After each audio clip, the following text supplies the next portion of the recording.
Hi, good morning everyone. Let's get started with the next topic for this training session, which is on workload analysis.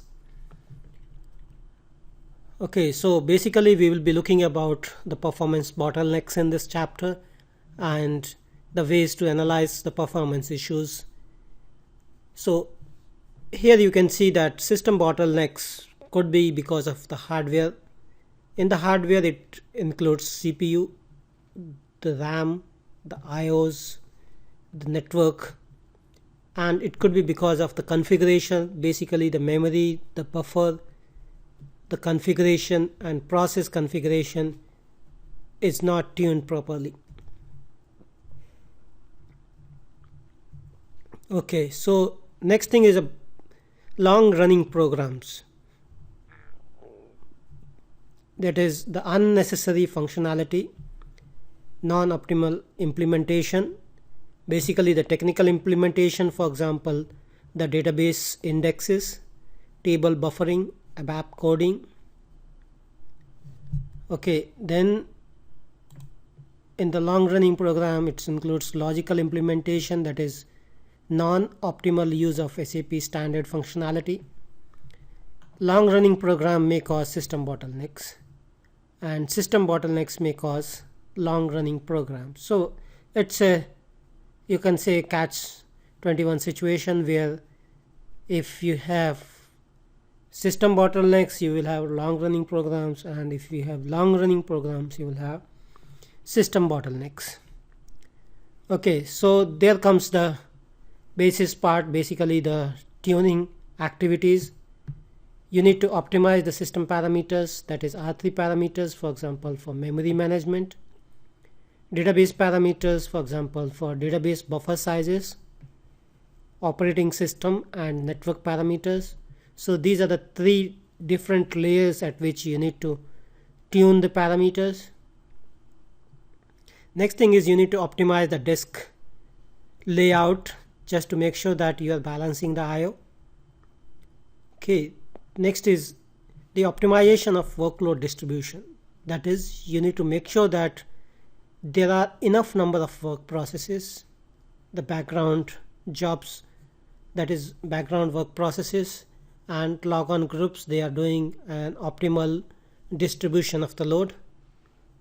Okay, then finally the hardware sizing by detecting the hardware bottlenecks. So these are the four key areas of tuning the performance. Okay, then application tuning task. Basically you need to go to the SAP marketplace and find out the fixes, the bug fixes, the corrections, the patches, the hints of tuning your application. Okay, then is optimize the SAP customizing. For example, go to the SD, the PP, and find out ways to optimize the programs. Optimize ABAP coding of customers modification, for example, Z reports, user exits. Okay, then you may need to create some indexes, drop the indexes, change the indexes so that you have the indexes on the right fields.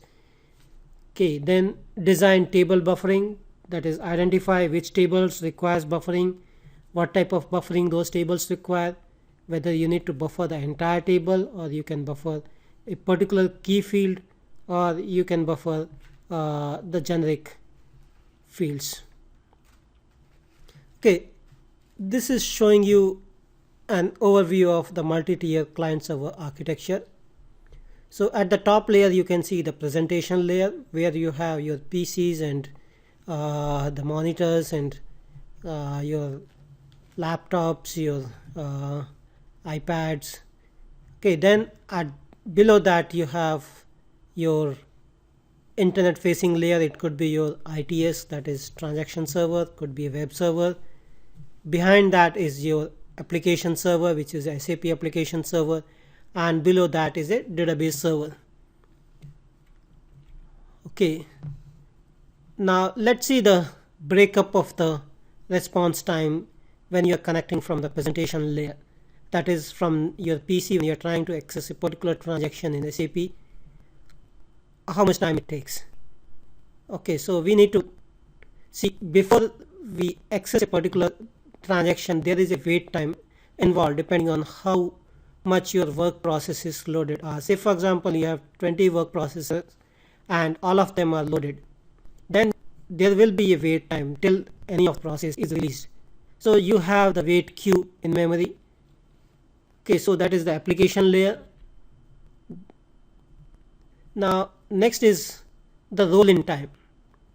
Basically, when a user is dispatched to a work process, that is user context data, the user's logon, attributes, authorization, and other relevant information is transferred from the role buffer, extended buffer, or the role file into the work process. This transfer of user context data into work process memory is known as roll-in. Okay, so roll-in of memory takes place.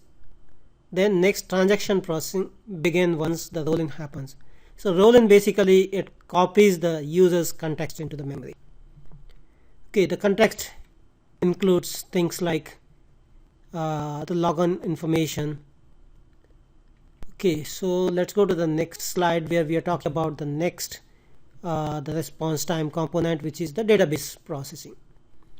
If data from database is required to support transaction processing, a request for data is sent to database interface, which in turn sends a request to the network to retrieve the information from the database. When it receives the request, the database searches its shared memory buffers. If the data is found, it is sent back to the work process. And if the data is not found, it is loaded from the disk into the shared memory buffers. Okay, so we'll be covering this into detail in the table buffering. Okay, so after being located, the data is taken from the shared memory buffers and sent back across the network to the requesting database interface. And then the transactional processing begins. Okay, next slide. It's basically talking about the SAP buffers.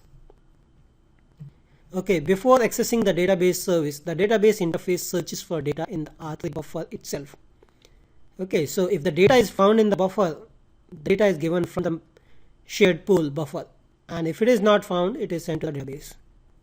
So this increases the performance quite a lot. Next is the response time. So all of these components we have covered so far. So which are the components we covered? We have covered things like the database response time, the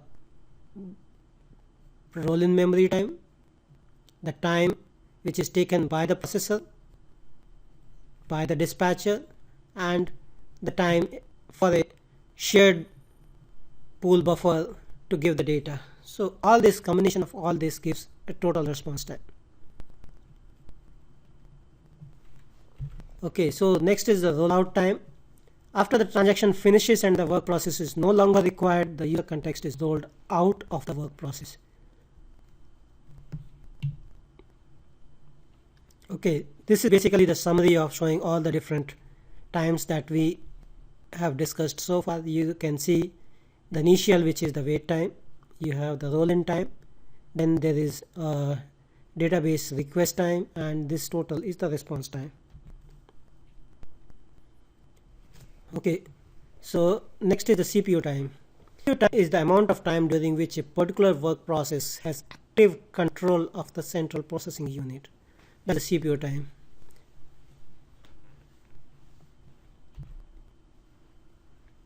Okay, so the next thing is the workload time.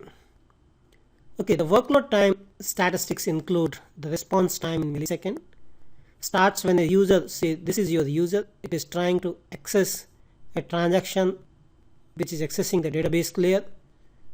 Okay, so this response time in milliseconds starts when the user request enters the dispatcher queue, that is the first activity. Okay, ends when the next screen is written to the user. The response time doesn't include the time to transfer from the screen to the front end. Okay, next is the wait time. As we saw, this is the time a user request sits in the dispatcher queue.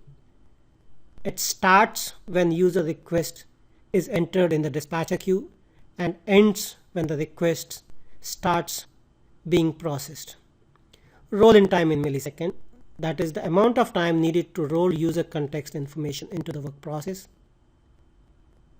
Load time, basically this is the time needed to load from the database and generate objects like ABAP source code, CUA, screen information.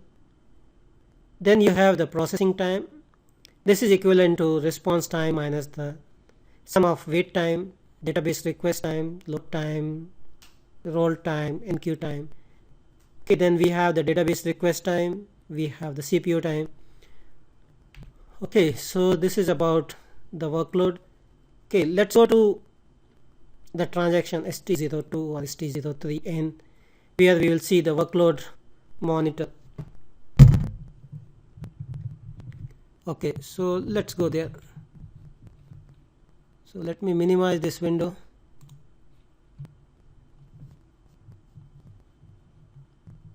Okay, now let me go to the SAP window. Okay, we are in the ST03N transaction. Okay, here you can see this is the workload. These are the workload statistics. You have the detailed analysis. You can have the analysis by, say, response time, by transaction. Okay, then you have BI workload, you have CRM workload. So if I expand this detailed analysis tab, okay, so by expanding the detailed analysis tab, we'll see the details of the response time. Okay, so that is about the ST03 transaction that I was talking about. Okay, so we can go to the newer ones, ST03N, they are pretty much the same.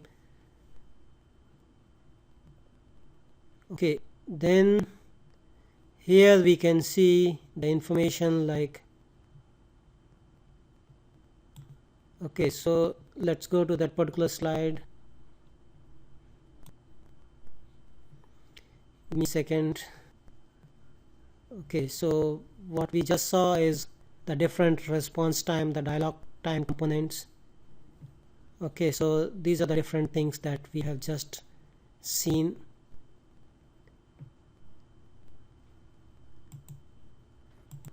Okay, so that's what actually I wanted to cover in this particular training session. Thank you for joining and have a nice day.